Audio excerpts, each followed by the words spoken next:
Il y a bien longtemps, dans un royaume lointain, vivait un puissant roi nommé Édouard, qui avait été autrefois aimé et juste.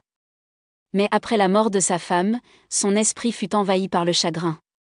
Resté seul avec sa fille, Helena, une jeune femme à l'âme noble et à la beauté rare, le roi tombe dans une folie dangereuse. Il décide d'épouser sa propre fille, convaincu que personne d'autre ne pourrait être à la hauteur de la reine perdue.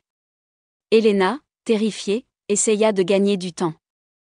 Il demanda à son père un cadeau impossible, la peau de l'âne enchanté des écuries royales, un animal qui produisait de l'or au lieu de fumier et qui était protégé par des gardes jour et nuit. À sa grande surprise, le roi ordonna qu'on le sacrifie et la peau lui fut apportée. Cette nuit-là, le cœur lourd, Helena se couvrit d'une peau d'âne et s'enfuit du palais. Elle a voyagé à travers les forêts, les montagnes et les villages jusqu'à ce qu'elle arrive dans un autre royaume, où personne ne la connaissait.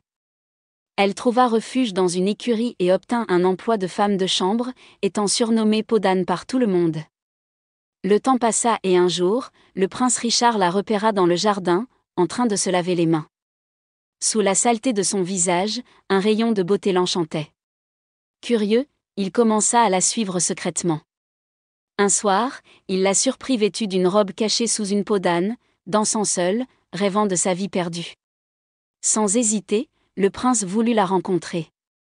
Helena lui raconta son histoire et Richard, ému par sa souffrance et son courage, l'emmena auprès de son père, le roi.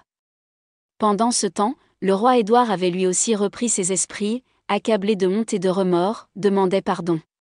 Helena et Richard se sont mariés un jour de printemps, sous un ciel clair, et la peau de l'âne a été brûlée, pour toujours. Lorsque le courage affronte l'injustice et que l'âme reste pure, la vérité éclate toujours. Fin.